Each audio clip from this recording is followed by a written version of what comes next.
Baiklah Bapak Ibu Saudara sekalian, saya ucapkan dari tempat yang berbahagia ini, Shalom bagi kita semua. Shalom bagi yang di belakang, Shalom. Selamat pagi, selamat datang, selamat beribadah, selamat bertemu kembali Bapak Ibu Saudara sekalian. Mari sebelum kita memulaikan ibadah kita akan menyembah Tuhan beberapa saat. Dan untuk kita menyembah Tuhan, kita akan angkat satu pujian untuk kita menyembah Tuhan, untuk menyerahkan ibadah kita ke dalam hadirat Tuhan. Kita akan naikkan satu pujian, betapa dahsyat Engkau Tuhan.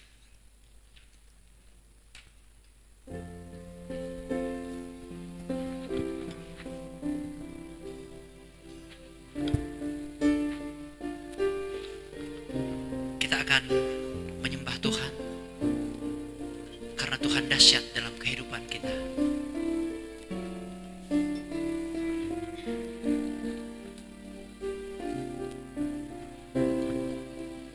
Betapa dahsyat Engkau Tuhan, pencipta segala yang ada, dulu, sekarang, sampai selamanya.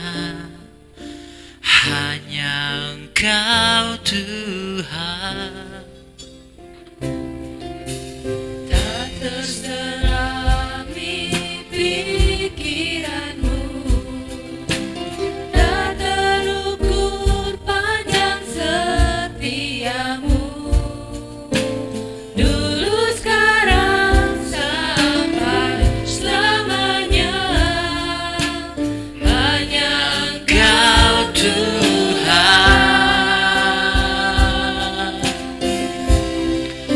Ku sembah Engkau Yesus, hanya Engkau Allah di hidupku. Tiada yang lain, hanya Kau, hanya Engkau Tuhan. Selamanya Kau tetap Allah, walau dunia semua bergoncang, tak tergoyahkan Kau tetap Allah. Amin. Betapa dahsyat Engkau Tuhan, pencipta segala yang ada, dulu, sekarang, sampai selamanya. Hanya Engkau Tuhan. Tak terselami pikiranmu, tak terukur panjang setiamu, dulu, sekarang, sampai selamanya. Hanya Engkau Tuhan. Ku sembah Engkau Yesus, hanya Engkau Allah di hidupku. Tiada yang lain, hanya Kau, hanya Engkau Tuhan. Selamanya Kau tetap Allah, walau dunia semua bergoncang, tak tergoyahkan Kau tetap Allah. Bait yang kedua, tak terselami pikiran. Bersama kita akan bangkit berdiri Bapak Ibu Saudara sekalian. Tak terselami pikiranmu, tak tak terukur panjang setiamu, dulu sekarang sampai selamanya. Hanya Engkau Tuhan, ku sembah Engkau Yesus. Hanya Engkau Allah di hidupku, tiada yang lain, hanya Kau, hanya Engkau Tuhan. Selamanya Kau tetap Allah, walau dunia semua bergoncang, tak tergoyahkan Kau tetap. Aku sembah Engkau Yesus. Hanya Engkau Allah di hidupku, tiada yang lain, hanya Kau, hanya Engkau Tuhan. Selamanya Kau tetap Allah, walau dunia semua bergoncang, tak tergoyahkan, tak tergoyahkan Kau tetap. Sekali lagi, ku sembah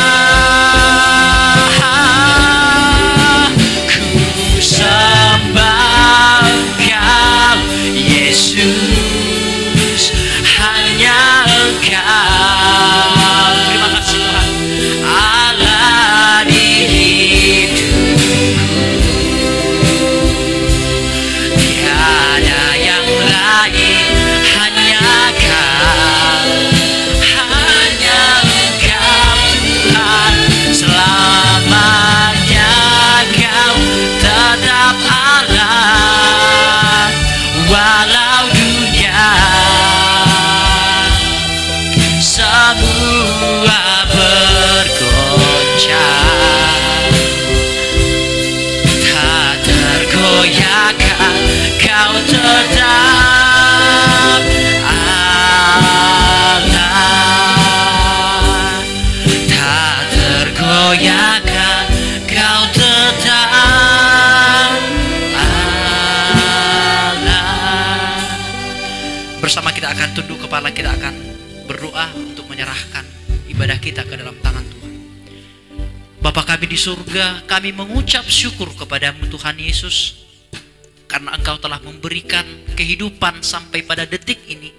Kami masih boleh kembali berkumpul bersama-sama dengan teman-teman seiman kami untuk menyembah Tuhan, untuk memuji Tuhan, dan terlebih khusus untuk kami dapat mendengarkan firman Tuhan. Kami bersyukur ya Tuhan buat segala anugerah yang begitu indah di dalam setiap kehidupan kami.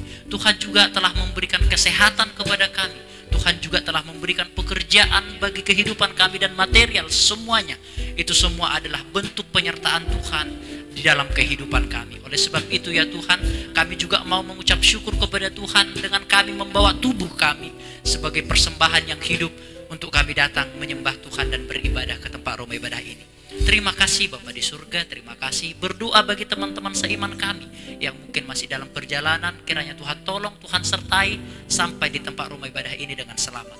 Berdoa juga mungkin bagi teman-teman kami yang mungkin mengalami kelemahan fisik, Tuhan kiranya memberikan kekuatan, Tuhan kiranya menyembuhkan jikalau mereka mengalami sakit penyakit hari ini. Terima kasih Bapa di surga, biarlah dari awal hingga pada akhirnya ibadah kami, semuanya kami serahkan ke dalam tangan Tuhan. Nama Tuhan yang dijunjung tinggi, dan kami sidang jemaat Tuhan menerima kehidupan yang baru, menerima firman Tuhan yang akan menyegarkan kami. Terima kasih Tuhan Yesus, ini segenap doa kami di dalam nama Tuhan Yesus, penebus dan juru selamat kami yang hidup, puji Tuhan. Amin. Silahkan duduk kembali Bapak Ibu Saudara sekalian. Mungkin masih ada yang baru datang dari tempat rumah ibadah ini, saya kembali menyapa Bapak Ibu Saudara sekalian dengan salam dari surga, yaitu Shalom Bapak Ibu. Shalom, salam damai sejahtera dari Kristus Yesus. Kiranya rahmat, kasih karunia, damai sejahtera, pertolongan, perlindungan, anugerah Tuhan senantiasa ada dalam kehidupan kita bersama, baik hari ini kekal sampai selama-lamanya. Melihat Bapak Ibu Saudara yang bernuansa merah seperti ini, saya juga menyapa Bapak Ibu Saudara, kongsi facai Bapak Ibu Saudara sekalian.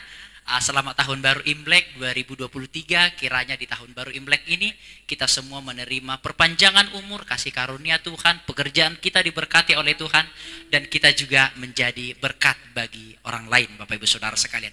Hari ini juga kita ada sesuatu yang spesial, karena hari ini juga kita akan menyelenggarakan penyerahan anak. Namun sebelumnya kita akan menaikkan beberapa pujian kembali. Sebelum kita nanti masuk kepada acara penyerahan anak kita akan naikkan satu pujian, Allah yang setia, karena Allah telah merancangkan kehidupan kita sejak dari kita lahir sampai kepada kehidupan kekal, semuanya sudah dirancangkan oleh Tuhan. Mari kita angkat pujian ini, Yesus kau telah memulai segala yang baik dalamku.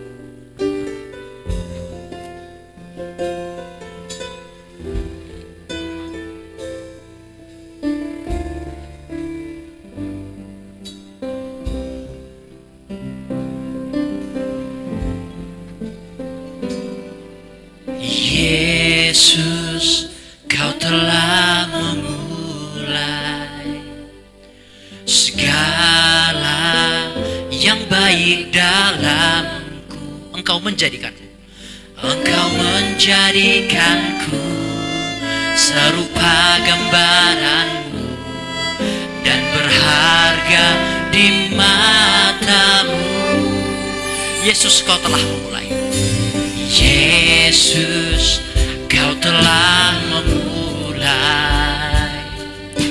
karya yang mulia dalamku.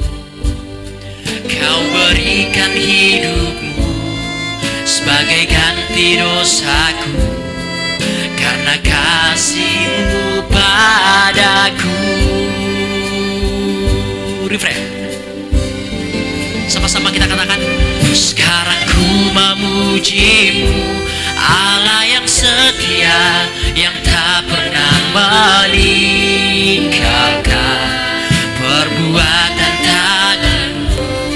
Sekarang ku menyembah-Mu, Allah yang mulia, sempurnakan segenap hidupku agar indah bagimu. Yesus, kau telah memulai segala yang baik dalamku. Yesus, kau telah memulai segala yang baik dalamku. Engkau menjadikanku serupa gambaran-Mu dan berharga di mata-Mu. Yesus, kau telah memulai. Yesus, kau telah memulai karya yang mulia dalamku. Kau berikan hidupmu sebagai ganti dosaku, karena kasih-Mu padaku. Refresh. Sekarang ku memuji-Mu, Allah yang setia, yang tak pernah meninggalkan perbuatan tangan-Mu. Sekarang ku menyembah-Mu, Allah yang mulia, sempurnakan segenap hidupku agar indah bagimu. Saya akan mengundang orang tua dari anak-anak yang akan diserahkan untuk maju ke depan lebih dahulu. Saya akan mengundang orang tua dari yang akan diserahkan anaknya untuk maju ke depan lebih dahulu, supaya kita akan menyelenggarakan penyerahan anak di tempat ini. Kita akan naikkan refrainnya kembali dari awal.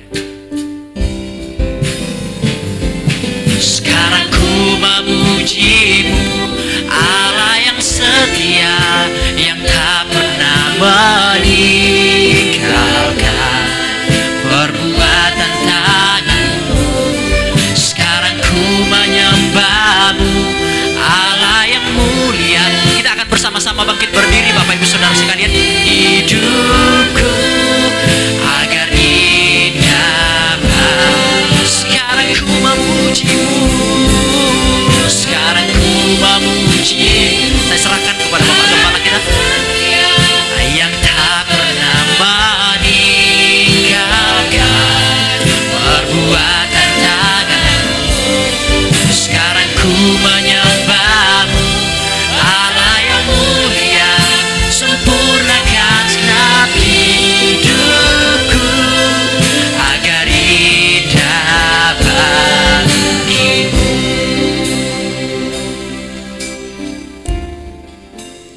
Kita nyanyikan mengalir seperti sungai.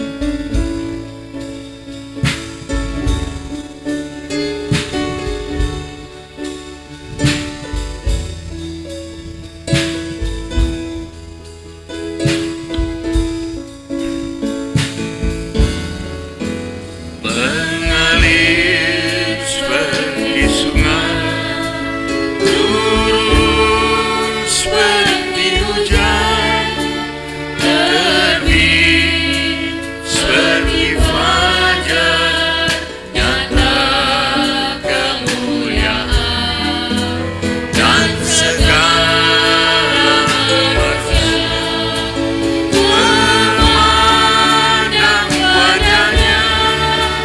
Ketika Roh Kudus dicurahkan, mengalir seperti sungai, mengalir seperti sungai, turun seperti hujan, terbit seperti fajar, nyata kemuliaan dan segala manusia memandang wajahnya.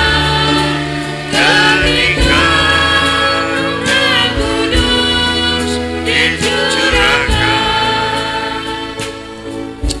Tuhan, kami datang kepadamu, seberapa banyak kami yang ada. Demikian juga dengan kedua orang tua dari dua anak yang akan diserahkan kepadamu. Bersama kami datang untuk mendapatkan sesuatu dari Engkau. Kami datang untuk mendekatkan diri kepadamu, Tuhan. Oleh karena ada rasa kebutuhan di dalam hidup ini, supaya Engkau ada di dalamnya dan menyertai kami di sepanjang jalan hidup ini. Tuhan, berhadiratlah di tengah-tengah kami, dan janjimu seperti fajar, Engkau akan juga mengalir seperti sungai yang tak pernah kering, dan akan memberikan kesegaran kepada setiap orang yang datang kepadamu. Di dalam nama Tuhan Yesus Kristus, kami sudah berdoa. Amin. Silakan duduk Bapak Ibu. Mula pertama saya menyampaikan kongsi facai kepada sidang jemaat. Oleh karena kita hari ini juga masuk dalam hari yang istimewa, ikut memperingati atau merayakan Tahun Baru Imlek. Tidak ada salahnya, saudara ya. Itu merupakan suatu kebudayaan yang baik dari nenek moyang, dan di dalamnya sama sekali tidak ada kejahatan, tidak ada penentangan akan firman Tuhan. Justru di dalamnya banyak pengertian-pengertian yang indah, yang sejalan dengan apa yang dikehendaki oleh Tuhan. Ya, puji Tuhan. Hari ini ada penyerahan anak, 2 orang.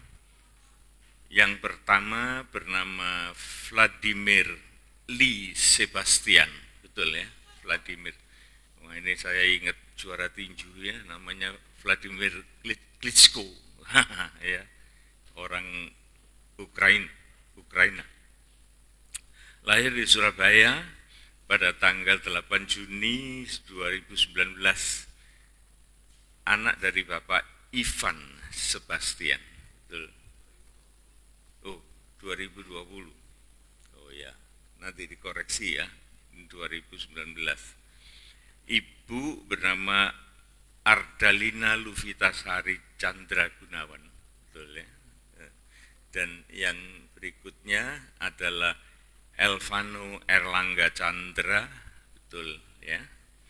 Lahir di Jember tanggal 26 Februari 2022. Anak dari Bapak Chandra Yudianto dan Ibu Deborah Anggraini. Betul ya? Iya. Jadi kedua orang tua dari dua anak ini terpanggil hatinya untuk datang kepada Tuhan dan menyerahkan anak-anak mereka di dalam perlindungan dan kasih sayang Tuhan. Ini suatu hal yang sangat tepat, oleh karena sering saya katakan bahwa kemampuan orang tua untuk melindungi anak-anak itu sangat terbatas. Anak-anak ini nanti akan menjadi besar, akan menjadi remaja, dan kemudian akan menjadi dewasa. Itu kita sudah tidak bisa mengontrol lagi, kita tidak bisa mendekati lagi atau mengawasi sebagaimana seorang bayi. Ya, mereka punya kebebasan dan mereka akan berinteraksi dengan pihak-pihak yang lain, dan mungkin saja mereka menghadapi sesuatu yang sebetulnya membutuhkan orang tua, tapi pada waktu itu orang tua tidak ada. Tetapi jikalau mereka itu didekatkan kepada Tuhan, diserahkan di dalam kasih sayang Tuhan, maka apapun yang terjadi, maka Tuhan itu akan ikut campur dalam kehidupan anak-anak ini. Ya. Itu saya alami sendiri, ya. Karena saya pada waktu kecil juga seperti anak ini, diserahkan di dalam tangan Tuhan, dan kemudian setelah itu saya hidup nggak karu-karuan, tapi Tuhan itu tetap menaungi sehingga saya tidak terjerumus di dalam masalah-masalah yang lebih buruk, tetapi Tuhan mengingatkan saya kembali sebagai orang percaya kepada Kristus. Tapi sebelum kita berdoa menyerahkan anak-anak ini, kita perlu juga, khususnya orang tua dan juga sidang jemaat, mendengarkan pesan-pesan firman Tuhan yang kita awali tadi dengan suatu nyanyian, mengalir seperti sungai dan dia turun seperti hujan. Bagi siapa? Bagi orang yang membutuhkan akan kehadirannya. Oleh sebab itu saya akan memulai firman Tuhan ini di dalam Hosea pasal yang ke-6, ayat yang ketiga. Nabi Hosea pasal yang ke-6, ayat yang ketiga. Mungkin orang tua tidak sempat membawa Alkitab atau gadget atau lain sebagainya, tetapi dengarkan firman Tuhan ini dengan baik-baik dan semampu-mampunya. Ya, oleh karena ini yang lebih penting, gitu. Karena penyerahan anak ini bukan seremonial, tetapi suatu keseriusan dan pengertian betapa pentingnya Tuhan itu menyertai kehidupan nikah dan buah nikah yang ada sekarang.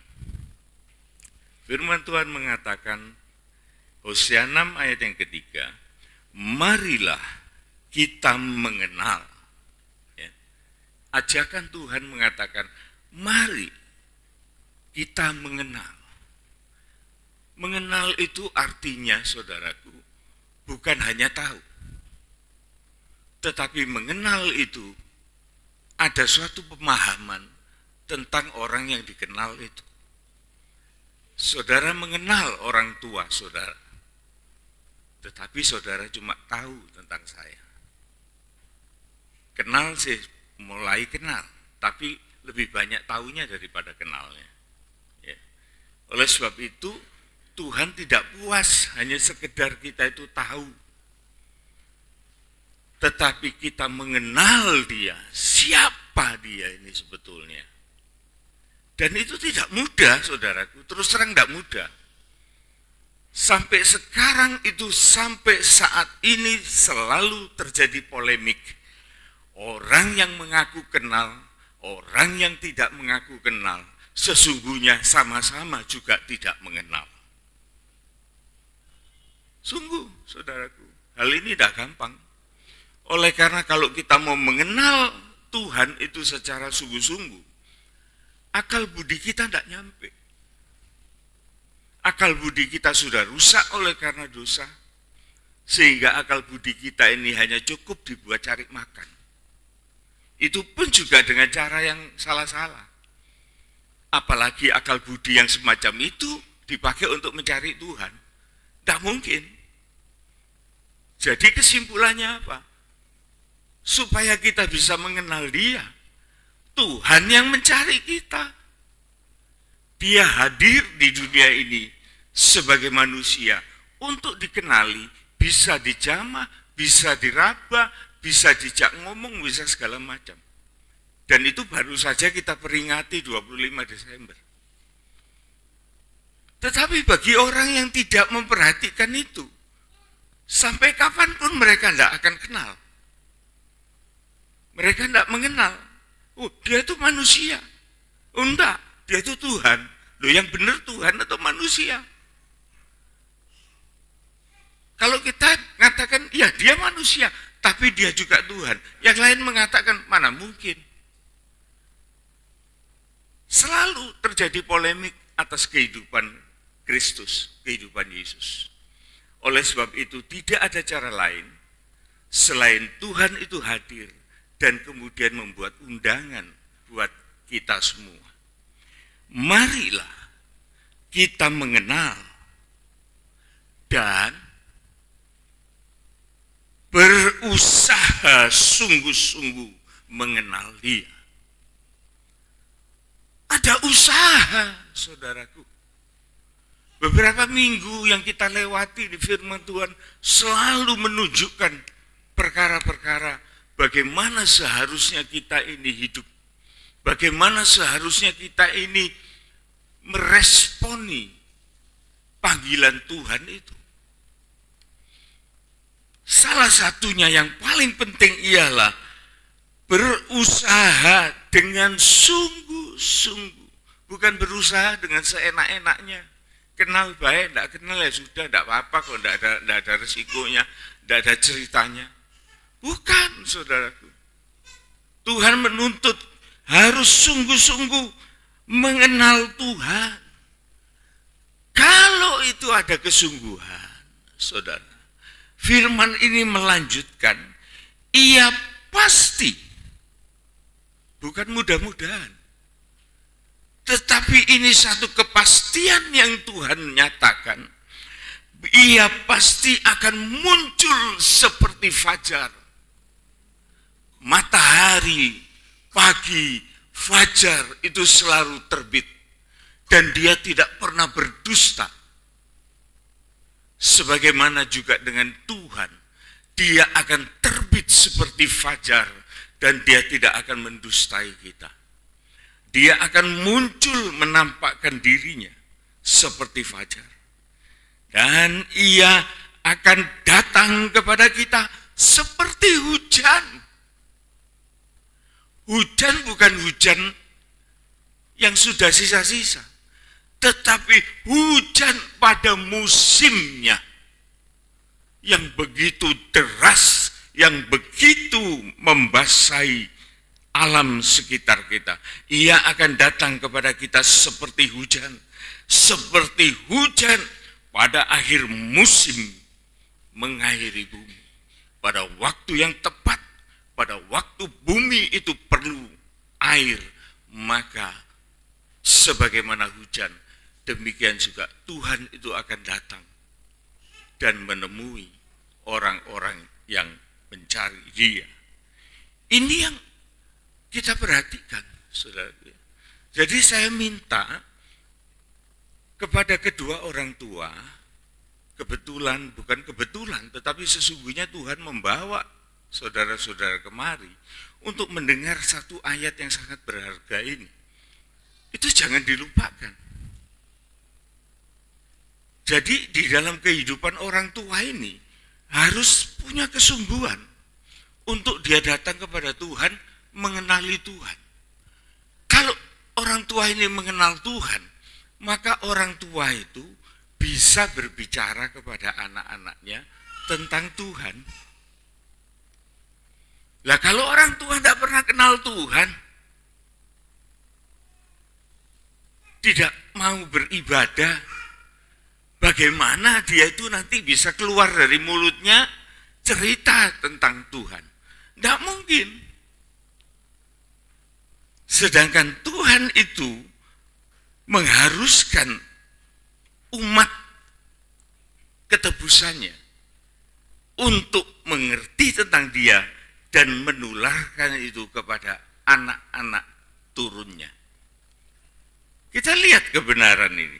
Di dalam Ulangan 6 ayat yang ke-7 mengatakan, haruslah engkau mengajarkannya berulang-ulang kepada anak-anakmu dan membicarakannya apabila engkau duduk di rumahmu, apabila engkau sedang dalam perjalanan, apabila engkau berbaring, apabila engkau bangun. Haruslah juga engkau mengikatkan sebagai tanda pada tanganmu, dan haruslah itu menjadi lambang di dahimu. Dan haruslah engkau menuliskan pada tiang pintu rumahmu dan pada pintu gerbangmu. Jadi ini tugas orang tua, saudaraku. Mempunyai tugas untuk banyak menceritakan tentang Tuhan itu siapa dan bagaimana kita harus beribadah kepadanya. Pertanyaannya, saudara ingat, bagaimana orang tua itu bisa cerita kepada anak-anaknya, sementara orang tua itu tidak ngerti apa-apa. Kenal pun tidak, cuma tahu. Jadi ini merupakan suatu hal yang urgen, saudaraku. Bukan sesuatu yang hanya begitu saja. Tetapi hal ini perlu ditaati. Ya. Oleh karena nanti anak-anak ini kalau sudah besar, saudaraku, anak-anak ini akan menjadi mahkota bagi orang tuanya. Menjadi kemuliaan bagi orang tuanya. Tetapi bagaimana anak-anak ini bisa menjadi kemuliaan bagi orang tuanya, sementara orang tuanya tidak memberikan kesempatan kepada anak-anak untuk memuliakan Tuhan? Tidak mungkin. Jadi nanti tidak ada kemuliaan. Tetapi seperti di dalam Amsal 17, Tuhan mengatakan, mahkota atau kehormatan dari orang tua itu adalah anak cucunya, adalah keturunannya. Sedangkan kehormatan anak-anak ini berasal dari orang tuanya. Jadi tidak ada putus, ada kesinambungan, saudara. Ada kesinambungan. Ya. Ini yang penting, saudara. Supaya kita tahu bagaimana kita membawa anak-anak kita. Oleh karena Tuhan itu begitu baik, dan jikalau kita mengenal Dia, maka kita mengenal jalan Dia, dan turunlah berkat itu atas kehidupan saudara dua keluarga ini. Sebagai ayat-ayat yang memberkati, saya ingin memberikan sesuatu kepada saudara. Dan entah ini nanti saudara lupa atau ingat, itu sepenuhnya terserah kepada kebutuhan saudara. Tetapi bagi siapapun kita yang mendengar ayat firman Tuhan ini, camkan itu di dalam hati saudara, maka ini sungguh-sungguh merupakan berkat yang luar biasa. Ya, khususnya saudara bisa ingat, ini adalah Imlek. Memang tidak ada kaitannya Kristen dengan Imlek, tetapi ini supaya bisa dikenang. Ada berkatnya nyampe kepada kita hari ini, terutama untuk anak-anak kita. Ayub 36, ayat yang ke-5 sampai ke-7 mengatakan, ketahuilah. Bagaimana saudara tahu? Bagaimana saudara kenal? Itu tadi kita sudah dengar ya, kita harus mendekatkan diri. Ketahuilah, Allah itu perkasa, namun Dia tidak memandang hina siapapun, termasuk kehidupan kita, termasuk kehidupan anak-anak kita yang masih bayi ini. Ini adalah ciptaan Tuhan. Tuhan izinkan anak-anak ini terbangun sebagai manusia ilahi. Di dalamnya ada roh Allah yang menghidupi dia. Ya, menjadi milik kesayangan Tuhan. Sehingga Tuhan memberikan, Allah itu perkasa, namun Dia tidak memandang hina siapapun. Ia perkasa di dalam firman-Nya, di dalam akal budinya, di dalam hikmat-Nya, di dalam firman-Nya. Ia tidak membiarkan orang yang fasik itu hidup, tetapi memberi keadilan kepada orang-orang yang menderita. Menderita di sini saudaraku, bukan menderita karena dosa, tetapi menderita oleh karena kebenaran. Ini yang bagus di hadapan Tuhan. Tetapi bagi orang yang fasik, orang fasik itu ialah orang yang tidak mempedulikan Tuhan. Itu orang yang fasik. Orang yang fasik itu saudaraku, perkataannya selalu punya ciri khas. Buat apa sih ibadah? Nah, kalau sudah dengar omongan gitu, orang ini fasik. Semoga saudara tidak sedemikian. Ya. Itu Tuhan tidak membiarkan orang fasik hidup, tapi Dia memberi keadilan kepada orang yang menderita oleh karena kebenaran. Ia tidak mengalihkan pandangannya dari orang yang dibenarkan. Jadi mata Tuhan itu tertuju kepada Bapak Ibu serta anak ini. Oleh karena saudara melakukan sesuatu yang benar di hadapan Tuhan, maka sekarang mata Allah itu memandang dan memperhatikan saudara. Ia tidak mengalihkan pandangan dari orang yang benar. Tetapi, dengarkan ini. Tetapi Allah itu menempatkan mereka untuk selama-lamanya secara kekal. Memiliki kehidupan yang kekal. Di mana? Di samping raja-raja. Di atas takhta kemuliaan. Sehingga anak-anak ini tinggi martabatnya. Ya. Jadi inilah janji Tuhan kepada saudara, suami istri dari kedua anak ini, supaya pertama, saudara sungguh-sungguh merespon panggilan Tuhan. Merespon ajakan Tuhan untuk mengenali, untuk memahami. Caranya bagaimana? Caranya ialah beribadah. Dan dari ibadah itu saudara mempunyai sesuatu untuk diturunkan kepada anak-anak. Maka anak-anak ini dibesarkan di dalam hadirat Tuhan. Dan mereka mempunyai suatu janji yang indah.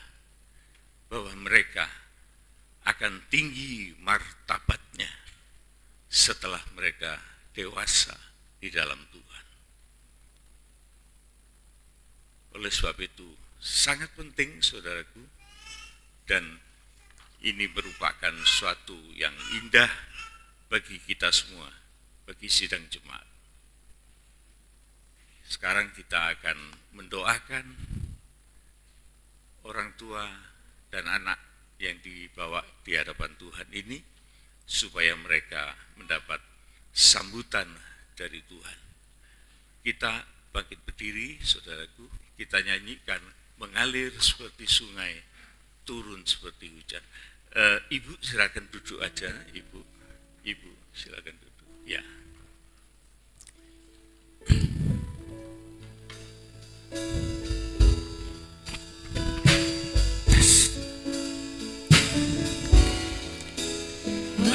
Mengalir seperti sungai, turun seperti hujan, terbit seperti fajar, nyata kemuliaan dan segala manusia memandang wajahnya ketika Roh Kudus dicurahkan.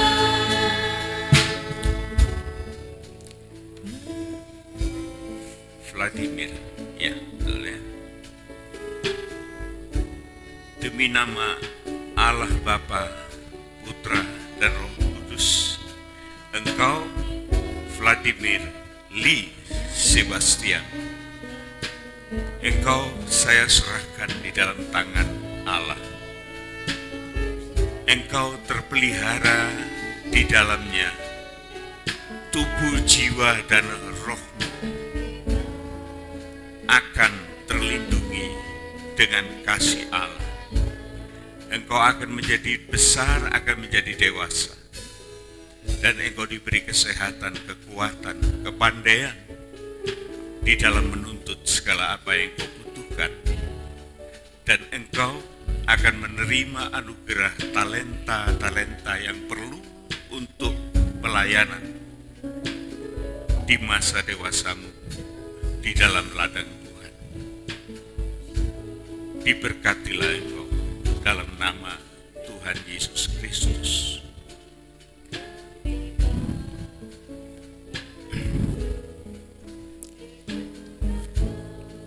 Anak Elvano Erlangga Chandra, demi nama Allah Bapa, Putra dan Roh Kudus, saya serahkan engkau di dalam tangan Allah yang Maha Kudus.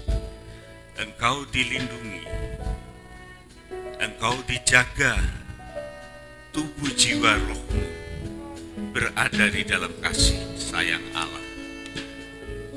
Engkau diberkati kekuatan, kesehatan, kepandaian, kecerdasan, segala apa yang kau tuntut sebagai seorang anak, Tuhan akan menolongmu. Engkau diberkati dengan anugerah talenta yang cukup baik untuk melayani Tuhan. Dalam nama Tuhan Yesus Kristus, hamba sudah berdoa. Tuhan, juga demikian dengan kedua orang tuanya. Sepasang orang tua dan sepasang lagi orang tua yang dari Vladimir dan Elvan. Kami juga memohonkan kepadamu Tuhan, supaya engkau memberikan kesungguhan di dalam hati mereka untuk benar-benar hidup di dalam kehendak-Mu, dan boleh menjadi berkat bagi rumah tangganya, menjadi berkat dan contoh yang baik bagi anak-anaknya. Engkau berkati Tuhan segala apa yang diusahakan, segala apa yang dikerjakan. Berkati Tuhan terutama ibadahnya, supaya mereka suami istri berdua ini boleh menghargai kesempatan yang Tuhan berikan. Terima kasih Tuhan. Di dalam nama Tuhan Yesus Kristus, hamba sudah berdoa. Amin, amin, amin, amin. Silakan duduk, silakan duduk.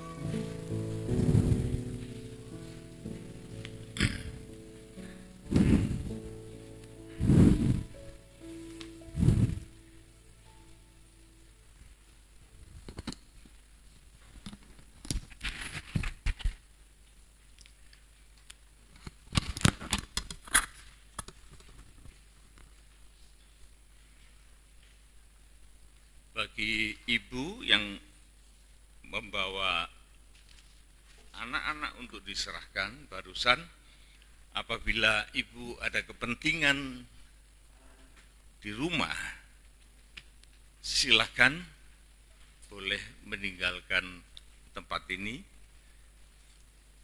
Tetapi kalau memungkinkan biar Bapak tetap ada di tempat ini.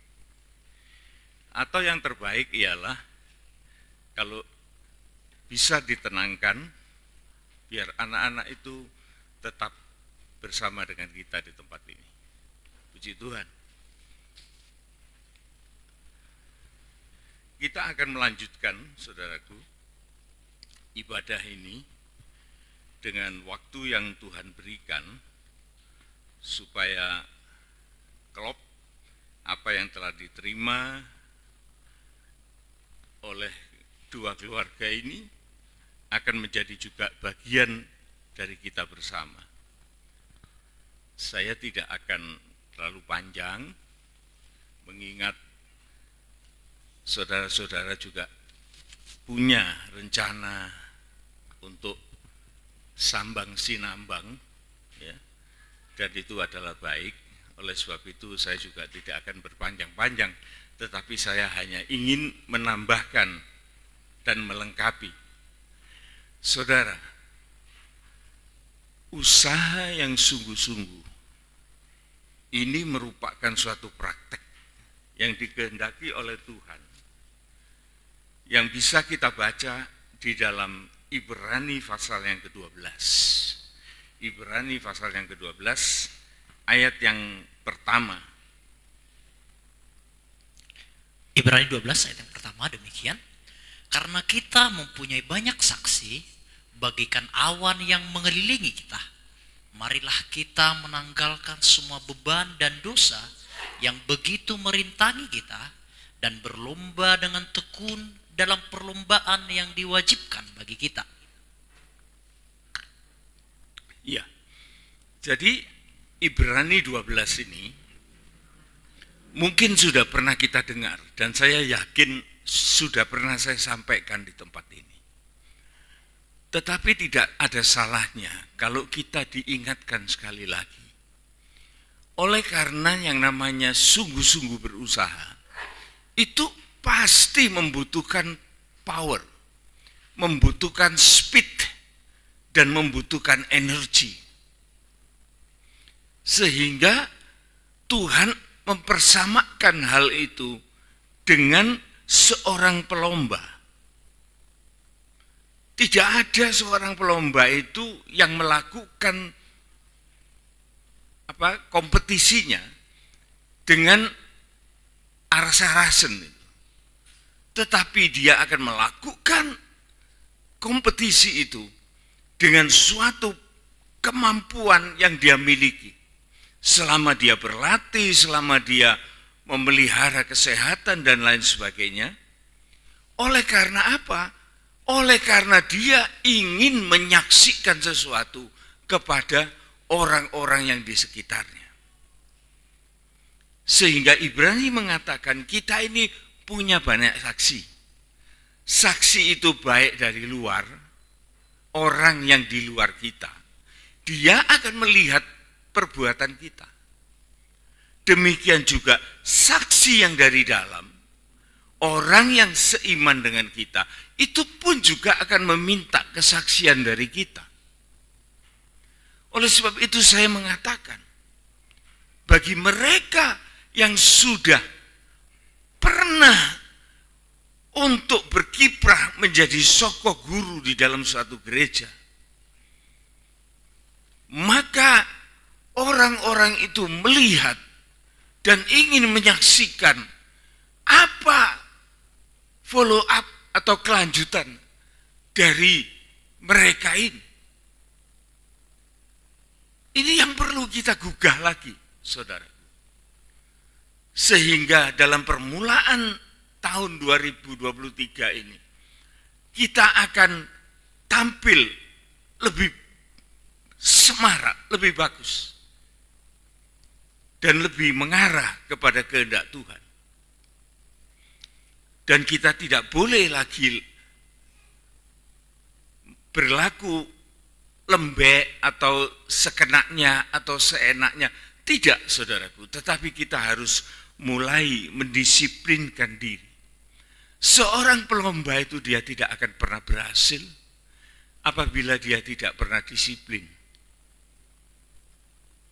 Dia harus mempunyai kedisiplinan untuk berlatih dan dia harus hormat dan taat kepada pelatihnya.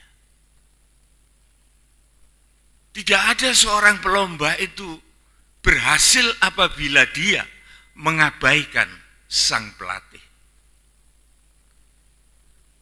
Orang yang menjadi pelatih, saudaraku, itu justru tidak sekuat atlet yang dilatih.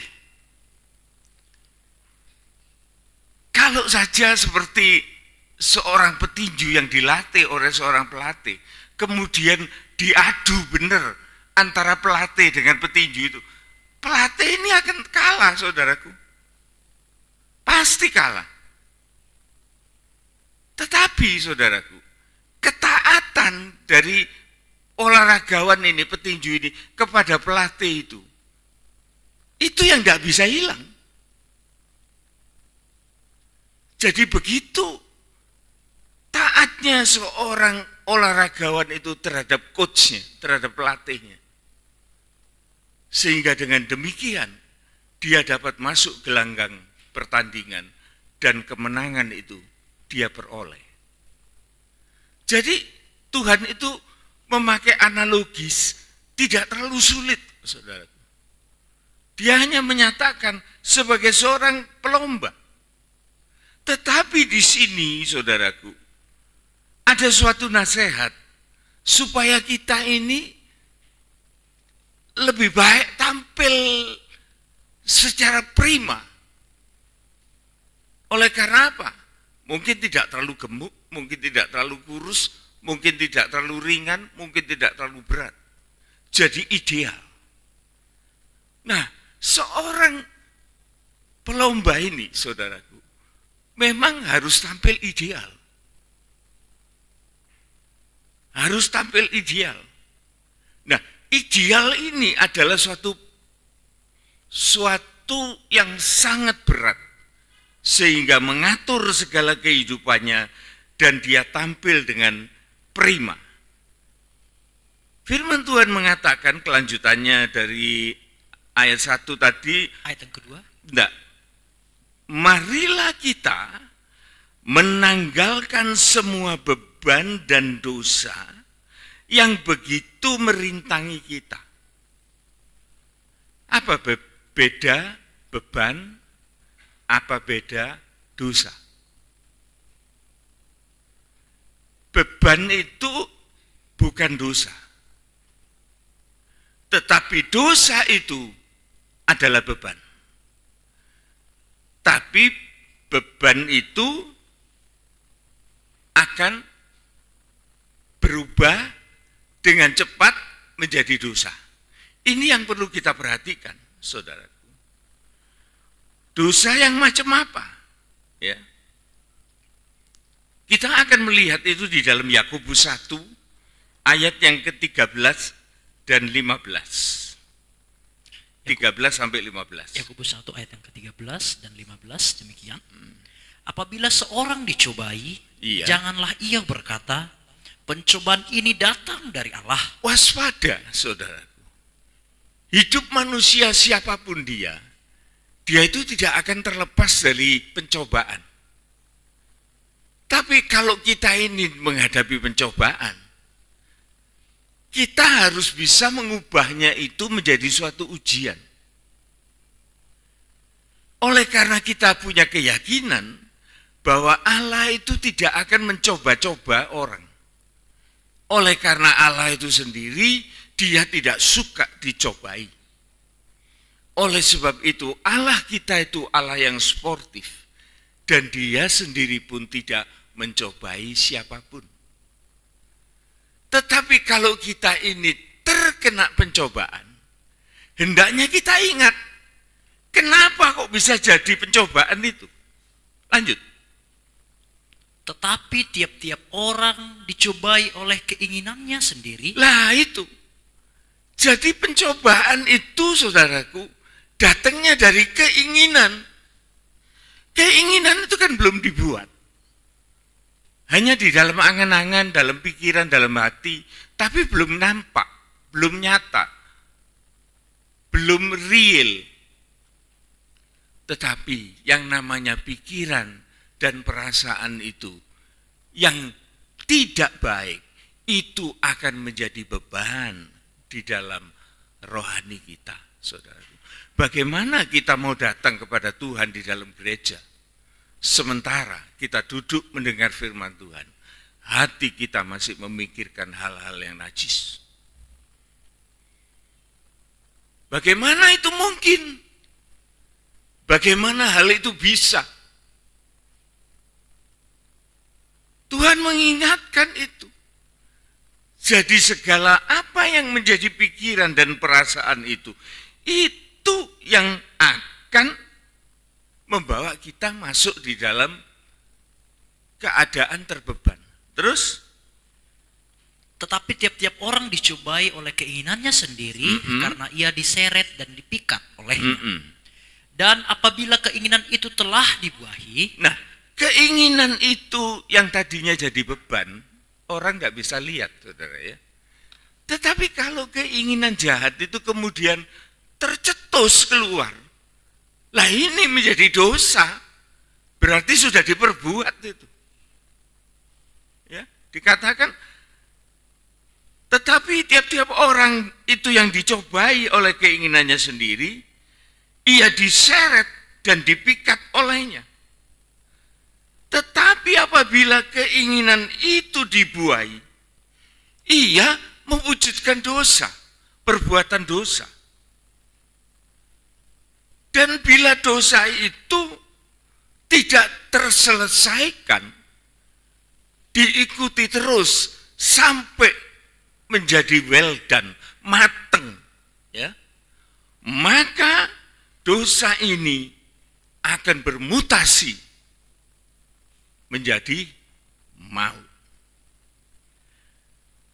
Bagaimana orang bisa berlomba dalam keadaan semacam ini, saudara? Oleh sebab itu, di dalam kita memasuki perlombaan di tahun yang baru ini, hendaknya kita betul-betul berusaha mati-matian untuk melepaskan segala angan-angan, pikiran, perasaan yang bukan dari Allah. Itu harus kita tengking betul-betul. Tidak ada tempat itu di dalam kehidupan kita. Supaya Tuhan itu leluasa memakai kehidupan kita. Kita bebas sebagai seorang pelomba yang bisa menjalankan perlombaan itu dengan standar yang bagus. Kita kembali ke Ibrani 12. Kita baca ayat 1 supaya kita ingat. Ayat yang pertama demikian, karena kita mempunyai banyak saksi. Iya, kita disaksikan luar dalam. Terus? Bagaikan awan yang mengelilingi kita. Iya, banyak. Terus? Marilah kita menanggalkan semua beban dan dosa. Beban dan dosa. Terus? Yang begitu merintangi kita. Sangat merintangi kita dan kita tahu apa itu beban, apa itu dosa. Beban itu angan-angan, dosa itu perbuatan yang nantinya akan melahirkan maut. Mati. Kita tidak bisa masuk perlombaan. Terus? Dan berlomba dengan tekun dalam perlombaan yang diwajibkan bagi kita. Dengan stamina yang bagus. Dan perlombaan itu perlombaan wajib. Ingat saudara. Wajib itu namanya wajib, itu mandatory fight.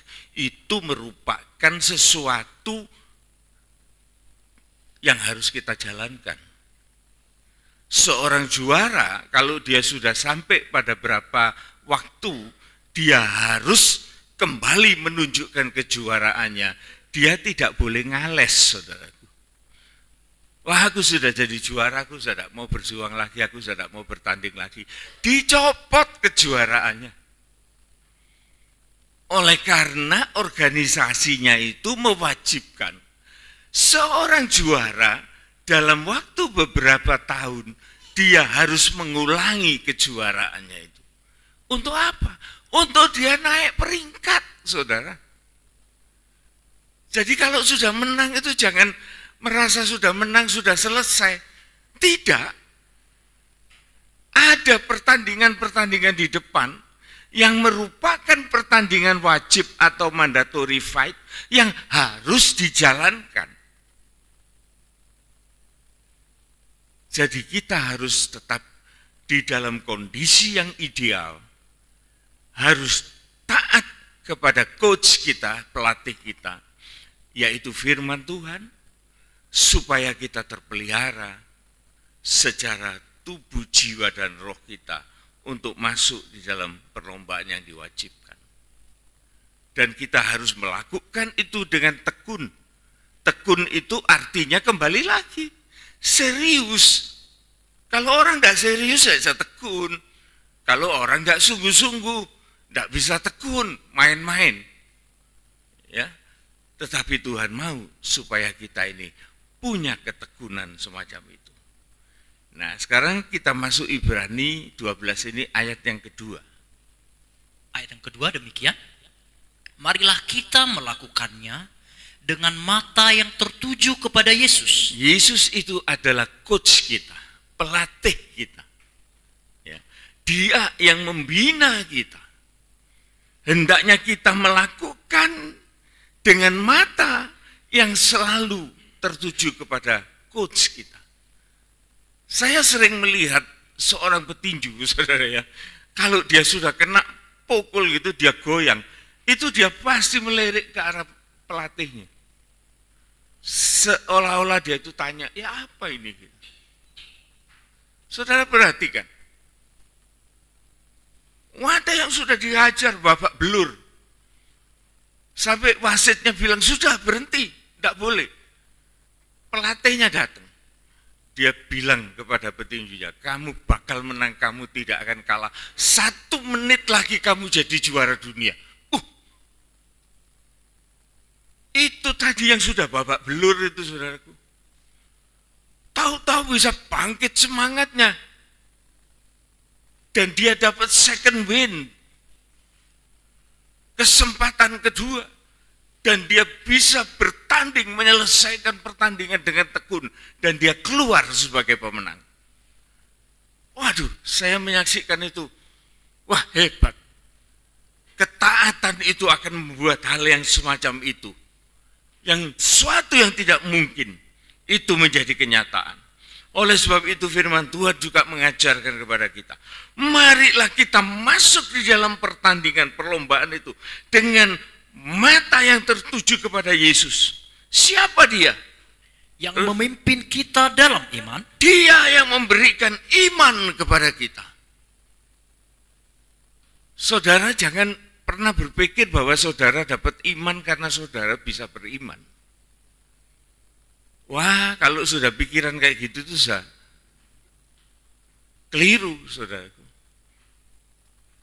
Kita ini bisa beriman itu oleh karena kemurahan Allah, kasih karunia, anugerah. Dan Roh Kudus yang menggerakkan pikiran dan hati kita. Mulut kita mengatakan, Yesus itu Tuhan dan Juru Selamat. Itu bukan dari kita, loh, saudaraku. Itu dari Roh Tuhan yang diberikan kepada kita.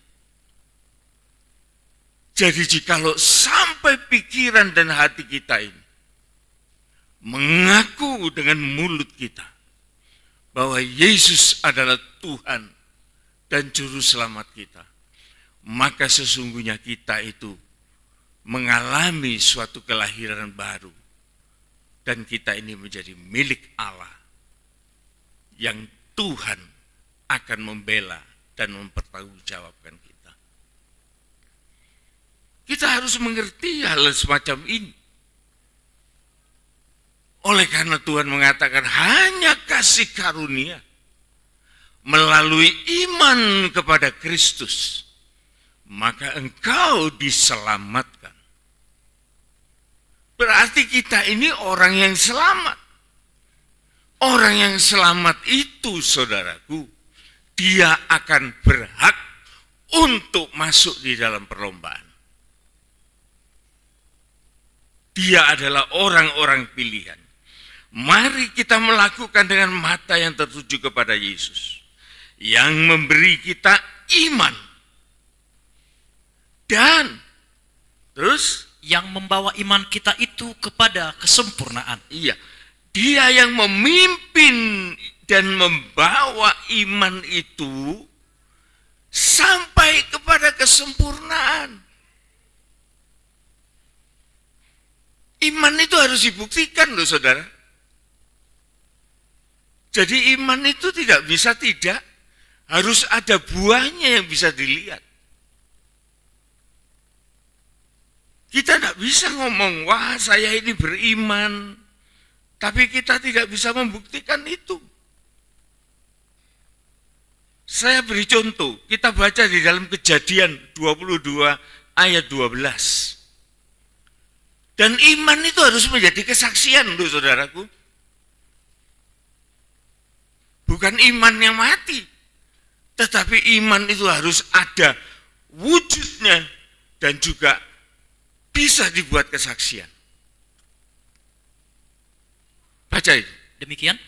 Lalu ia berfirman, jangan bunuh anak itu. Waktu itu Abraham disuruh mempersembahkan Ishak. Abraham melakukan itu. Itu suatu action dari iman yang dia dengar. Terus, jangan bunuh anak itu Tapi dan Tuhan, jangan kau apa-apakan dia. tapi pada waktu itu mau dijalankan, Tuhan mengatakan, stop. Jangan diapa-apakan anak itu.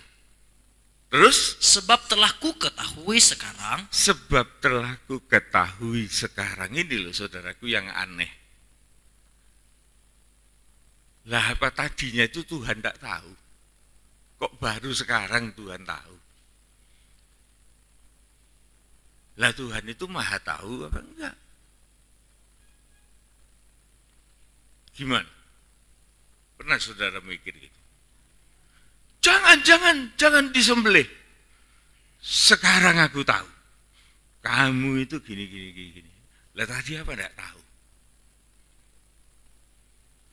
Ya pasti tahulah saudara. Yang namanya Allah itu memang maha tahu. Dia itu tahu. Tetapi kita yang enggak tahu. Kita ini loh, sekarang ini loh, tahun 2023, itu enggak tahu. Oleh sebab itu Tuhan membuktikan lewat Abraham itu, bukan untuk Tuhan, tetapi untuk kita, supaya kita mempunyai saksi, Bapa iman kita itu sebagai orang yang bernama Abraham, yang telah melakukan imannya, oleh karena dia percaya akan Allah yang memerintahkan dia. Supaya apa? Supaya kita tahu. Supaya kita menjadi saksi. Bagi Allah itu tidak ada artinya sebetulnya. Tetapi Tuhan melakukan itu bagi kita yang masih ada hari ini di tempat ini. Kalau peristiwa itu tidak ada, maka kita tidak tahu. Tetapi kita menjadi tahu oleh karena peristiwa itu dicatat di dalam Alkitab. Ya. Nah, ini yang Tuhan mau, saudaraku. Ya. Membawa iman itu kepada kesempurnaan. Iman itu, saudaraku, memang tingkat-tingkatannya itu memang berbeda-beda. Nanti mungkin di lain kesempatan saya akan ceritakan. Iman itu waduh variabel, saudara, luar biasa, variabel. Tetapi apapun bentuk dari iman yang kita miliki, maka iman itu harus diekspresikan untuk menjadi suatu pengharapan. Lah, pengharapan ini pun juga nilainya beda-beda, saudaraku. Variabel. Apa yang saudara harapkan dari iman saudara? Kan banyak. Ada pengharapannya jadi kaya, ada pengharapannya jadi ini, ada pengharapannya sukses. Itu kan pengharapan. Dari mana saudara mengharapkan? Dari iman. Iman yang kayak apa itu? Ya. Tetapi apapun bentuk dari iman dan pengharapan itu harus meningkat dan kita melihat contoh dari Yesus yang mengajarkan kepada kita sampai kepada kesempurnaan. Baca. Lanjut dari Ibrani 12 tadi. Ibrani pasal yang ke-12 ayat yang kedua demikian, yang memimpin kita dalam iman dan yang membawa iman kita itu kepada kesempurnaan, yang dengan mengabaikan kehinaan tekun memikul salib, ganti sukacita yang disediakan bagi Dia yang sekarang duduk di sebelah kanan tahta Allah. Iya. Jadi ada satu perjanjian bahwa puncak dari iman itu adalah keadaan yang sangat mulia, sebagaimana Tuhan sudah memberikan contoh kepada kita bahwa mendapatkan suatu yang luar biasa. Ya. Sebagai penutup, saudara, saya akan mengajak kita membaca di dalam 2 Timotius 2 ayat 3 dan seterusnya. Oleh karena perlomba ini, saudaraku, difigurasikan atau dianalog dengan beberapa kriteria, beberapa yang bisa kita lihat. Apa itu? 2 Timotius 2 ayat yang ketiga demikian, ikutlah menderita sebagai seorang prajurit yang baik dari Kristus Yesus. Orang yang berlomba itu pasti ada penderitaan. Tetapi Tuhan mengatakan, lihat itu seorang prajurit. Dia berani menderita. Terus, seorang prajurit yang sedang berjuang tidak memusingkan dirinya dia dengan soal-soal penghidupannya. Terhadap tujuannya. Dan dia mempunyai satu sikap atau sifat. Dia tidak lagi memusingkan dirinya dengan soal penghidupannya. Dengan tujuan supaya dia berkenan kepada komandannya. Seorang tentara, saudaraku, dia harus taat kepada komandan. Apalagi di dalam suasana perang. Tidak ada tawar-menawar. Kalau komandan kasih komando, tidak boleh tentara itu ngomong, kok saya Pak yang disuruh. Itu tabu buat seorang tentara. Tentara itu begitu mendapat komando, jawabannya hanya siap untuk menjalankan komando. Itu tentara.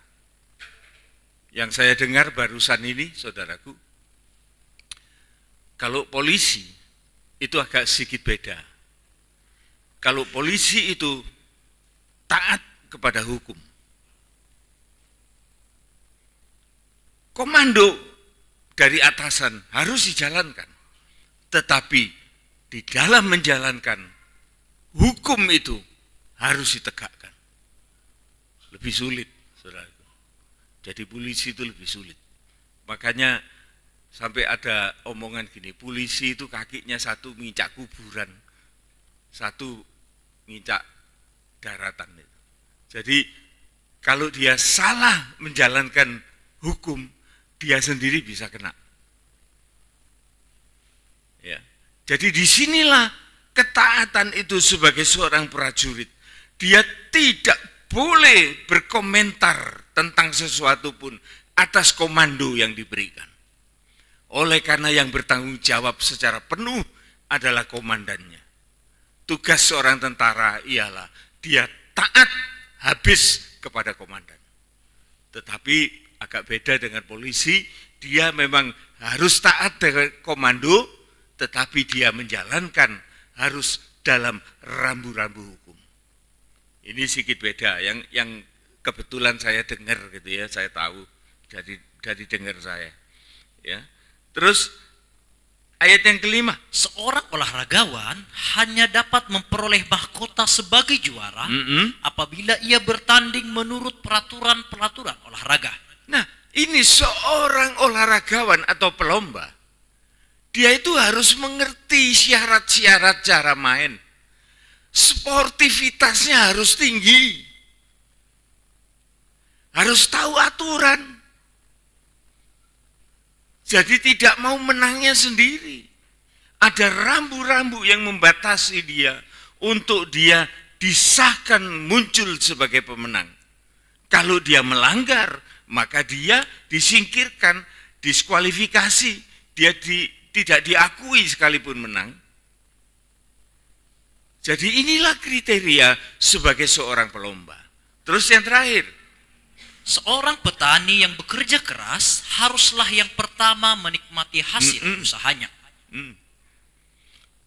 Seorang petani itu, saudaraku, dia yang punya hak utama untuk dia menikmati hasilnya. Tetapi seorang petani ini harus bekerja keras. Terutama, saudaraku, seorang petani ini juga dia harus taat kepada musim. Tidak ada musim mangga kok tanam bengkoang, tidak bisa tumbuh, bukan musimnya. Tetapi seorang petani, dia itu harus mempunyai ketaatan kepada musim yang harus dia jalani.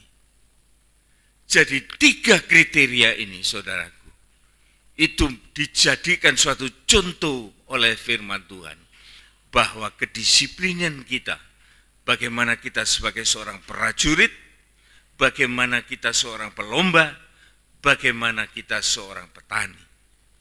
Maka ketaatan itulah yang menarik hati Tuhan, sehingga kita bisa dipakai oleh Tuhan. Penutup terakhir, kita baca Filipi 2 ayat 12, satu ayat saja, supaya kita tahu. Filipi 2 ayat yang ke-12. Apa demikian. gunanya ketaatan? Hai saudara-saudaraku yang kekasih, Iya, kamu senantiasa taat. engkau senantiasa taat.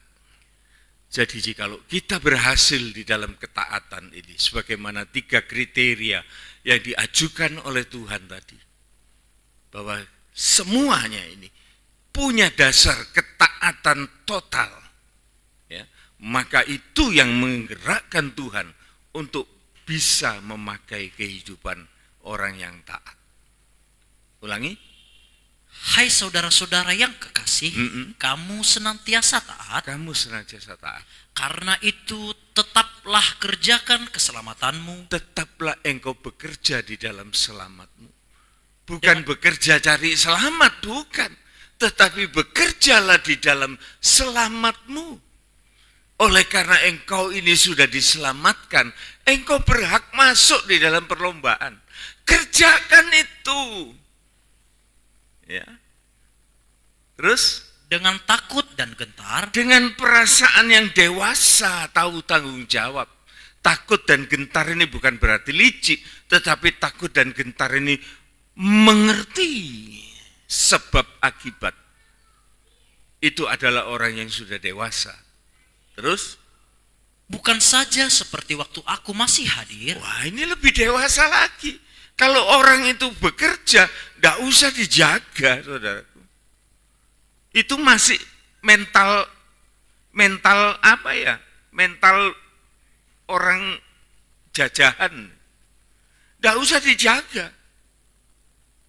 Tetapi punya kesadaran kalau bekerja adalah untuk dirinya, untuk keluarganya, untuk bangsanya, untuk negaranya, untuk Tuhannya.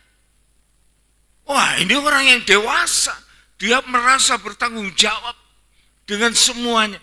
Maka pekerjaannya itu betul-betul pekerjaan yang sangat bermutu dan bermanfaat bagi siapapun. Ini yang Tuhan mau. Bukan saja waktu aku hadir, terus Tetapi terlebih pula sekarang waktu aku tidak hadir. sekalipun tidak ada yang jaga. Oleh karena punya responsibility, punya rasa tanggung jawab, maka dia bekerja sebagai seorang dewasa. maka dia akan berperang seperti seorang prajurit tulen. Dia akan berlomba seperti seorang atlet yang baik. Dia akan menjadi petani seperti petani yang mahir. Inilah yang mau Tuhan, saudaraku. Supaya kita ini dari tahun ke tahun sampai tahun 2023. Mari kita berubah sikap. Paradigma kita berubah. Kita semakin serius di dalam ibadah kita. Tidak ada jalan lain, saudaraku. Tidak ada, jangan cari-cari jalan lain. Kalau kita mau, satu-satunya jalan ialah kita rajin beribadah. Tidak bisa. Makanya apa ini yang namanya siaran live streaming. Ini ada baiknya, tapi juga tidak kalah jahatnya loh, saudaraku. Baik kalau memangnya kita membutuhkan seperti zamannya COVID. Tetapi kalau kita sudah tuman, saudaraku, sudah tuman orang Jawa bilang, maka kita bukan ikut ibadah, tapi kita ikut nonton. Beda, saudaraku. Sudah beda. Kita tidak bisa latihan disiplin lagi. Saudara, di ibadah ini saudara disiplin. Saudara menjaga. Dan saya sebagai pengkhotbah, saya itu melihat orang. Saya melihat saudara-saudara. Bagaimana saudara merespon firman Tuhan. Kalau saya lihat wajah-wajah yang serius, hati saya dikuatkan. Tapi kalau saya sudah melihat wajah yang sumpah. Tetapi syukur, saya selalu melihat wajah-wajah yang betul-betul full perhatian. Ini yang membuat saya menjadi semangat untuk melayani. Luar biasa. Inilah pesan Tuhan pada hari ini. Dan supaya ini boleh menjadi berkat bagi kita yang juga luar biasa. Amin. Kita akan menyanyikan sebuah pujian.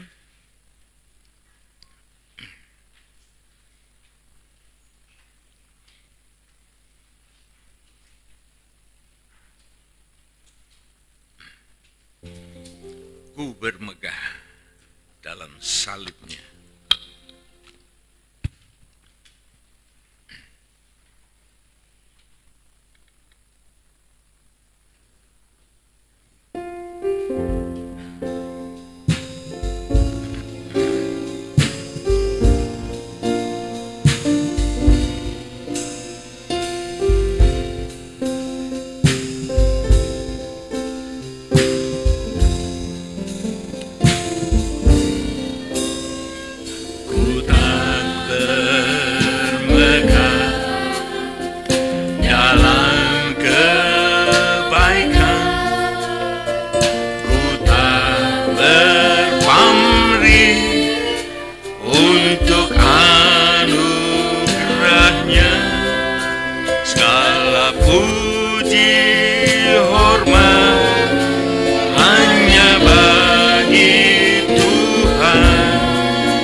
kemegahan kami adalah Engkau yang mati di atas kayu salib, yang berkuasa membebaskan kami dari dosa dan neraka.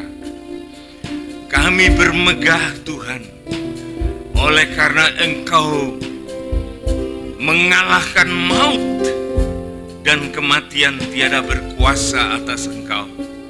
Dan Engkau menyatakan diri di dalam keadaan hidup, menang atas maut. Itu Tuhan yang membuat pengharapan kami tertuju kepada kehidupan yang kekal. Oleh sebab itu Tuhan, kami mengasihi Engkau dengan pertolongan Roh-Mu yang kudus. Dengan pertolongan Allah Tritunggal, kami boleh menyatakan kasih kami kepadamu. Oleh karena kami sadar bahwa kemanusiaan kami tidak cukup untuk mengasihi Engkau.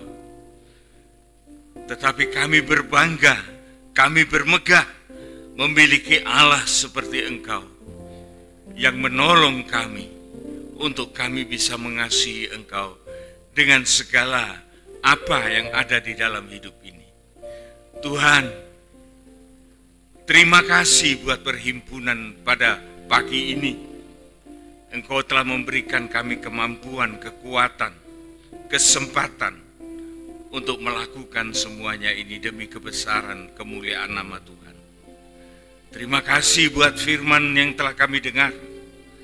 Terima kasih buat iman yang terbangun. Dan terima kasih iman yang berkembang untuk sampai kepada kasih. Terpujilah nama Tuhan.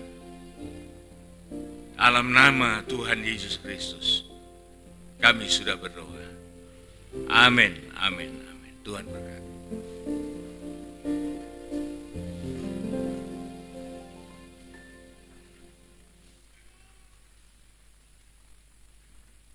Saya mohon waktunya sebentar Bapak Ibu Saudara yang dikasihi oleh Tuhan. Sebelumnya saya selalu berterima kasih kepada Bapak Ibu Saudara yang selalu datang beribadah ke tempat rumah ibadah ini. Tuhan memberkati dalam kesehatan, keluarga, pekerjaan, ataupun pelayanan kita. Nah, pengumuman pertama yang ingin saya bagikan bagi kita semua, besok ada ibadah doa di tempat rumah ibadah ini jam 5.30 pagi. Ibadah PA berjalan seperti biasa, juga hari Rebo jam 5 sore. Ibadah kaum muda juga berjalan seperti biasa, yaitu hari Sabtu jam 5.30 sore, dan ibadah Minggu berjalan seperti biasa, tidak ada perubahan, yaitu jam 8 pagi, dan juga ibadah sekolah Minggu berlangsung jam 4 sore. Namun ada sedikit yang berbeda untuk hari ini Bapak Ibu, tidak ada latihan paduan suara, jadi kita fleksibel saja. Barangkali Bapak Ibu ingin pergi ke rumah keluarganya seperti itu, boleh berkunjung ke rumah keluarganya, tidak mengapa, sehingga hari ini tidak ada latihan paduan suara. Yang kedua yang ingin saya bagikan bagi kita semua, ada teman seiman kita yang berulang tahun, yaitu Ibu Ana. Apakah datang? Enggak datang ya? Oke, jika lo tidak datang nanti nggak apa-apa, kita akan doakan bersama-sama. Ibu Gioklin, benar ya pengucapan saya ya? Iya, Ibu, oh ya, Tante Lin ya, Tante Lin Tempe, selamat ulang tahun Tante, Tuhan berkati, sehat selalu, semangat selalu dalam beribadah. Adik Christopher juga berulang tahun beberapa hari yang lalu, dan juga adik itu lupa aku namanya. Oh, Christopher itu Cio ya. Oke, Cio, oke. Oke, siap. Oke, dan yang terakhir yang ingin saya bagikan bagi kita semua, yang tadi berkaitan dengan penyerahan anak, ada kesalahan penulisan tahun, tapi memang benar-benar tahun yang diberikan kepada saya itu adalah 2019. Jadi mungkin entah salah penulisan diinformasikan ke saya, atau yang benarnya seperti apa. Yang tadi ada kan perubahan tanggalnya. Jadi, tapi tidak mengapa, nanti kami akan perbaharui ini supaya clear aja bahwasanya memang yang disampaikan kepada kami itu adalah 2019. Tapi nanti tidak mengapa, kita akan perbaharui bersama-sama. Ada pengumuman yang kelewatan? Tidak ada? Oke, jikalau tidak ada, oh iya, dan kita akan berdoa bersama-sama Bapak Ibu. Bapak Sidarta lagi sakit hari ini. Sebenarnya beliau ingin bersaksi, namun ternyata berhalangan.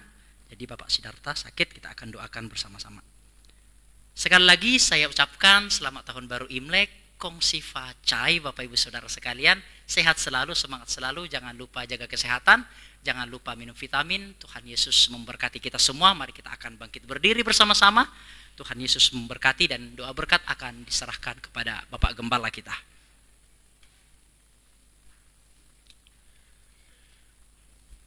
Tuhan, sebelum kami meninggalkan tempat ini, kami berdoa bagi beberapa saudara kami, yaitu Bapak Sidarta yang di dalam keadaan kurang sehat fisik. Tuhan, kami mohon kemurahan Tuhan, biar uluran tangan kasih-Mu menyertai Bapak ini, dan boleh dipulihkan kesehatan kekuatannya, sehingga kembali boleh bersama-sama menjalankan segala kegiatan bersama dengan kami semua. Demikian juga untuk siapapun yang tidak disebutkan namanya, yang mengalami sakit penyakit, biar kiranya Tuhan juga berkemurahan dan menolong mereka semua. Kami berdoa juga untuk Ibu Ana yang berulang tahun, kemudian Ibu Gioklin, Tante Lin yang berulang tahun, juga adik Christopher yang berulang tahun. Tuhan, berkati mereka di dalam sukacita mereka, boleh melewati ulang tahunnya, dan semakin dewasa di dalam pengenalan kepada Tuhan. Inilah harapan kami. Berkati mereka Tuhan di dalam segala aspek hidup mereka, di dalam usaha, pekerjaan, kesehatan, kekuatan, dan lain sebagainya, rumah tangga, keluarga mereka. Tuhan berkati. Sebagai saksi-saksi Tuhan, sebagaimana mereka taat kepadamu. Inilah doa kami ya Tuhan. Dan juga untuk sidang jemaat semua di dalam kebahagiaan di hari Imlek ini. Biar kiranya Tuhan juga memberkati. Saudara-saudaraku yang dikasihi oleh Tuhan Yesus Kristus, terimalah segala berkat anugerah, kasih sayang, damai sejahtera, sukacita surgawi, keselamatan yang kekal, dari Allah Bapa, Putra, dan Roh Kudus menyertai kita semua mulai dari saat ini sampai Maranatha, Tuhan datang kembali. Pulanglah beserta dengan segala berkat ini dan juga diikuti dengan berkat-berkat jasmaniah yang dibutuhkan, dan kita juga boleh menjadi berkat bagi orang lain. Dalam nama Tuhan Yesus Kristus kami sudah berdoa. Amin. Amin. Tuhan berkati.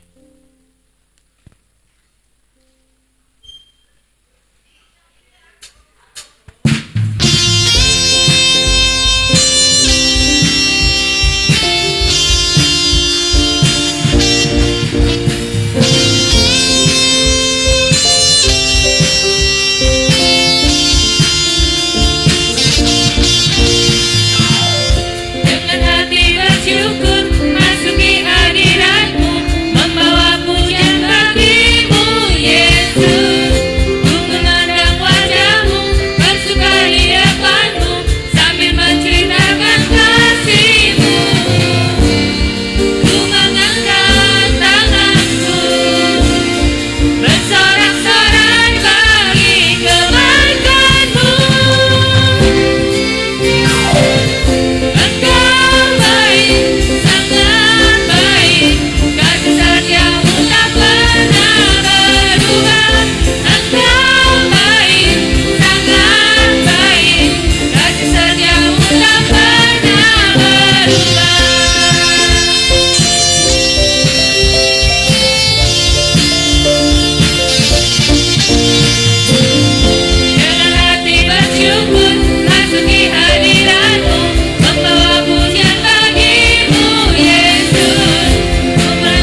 Ya mereka pergi.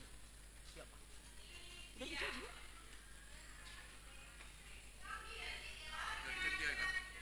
Hah? Tapi gimana ya? Iya tapi mereka baru pergi sekarang. Mereka pergi sekarang. Ya wes berarti nyusul lah ya. Ini aja wes. Ya. Yang ini ya.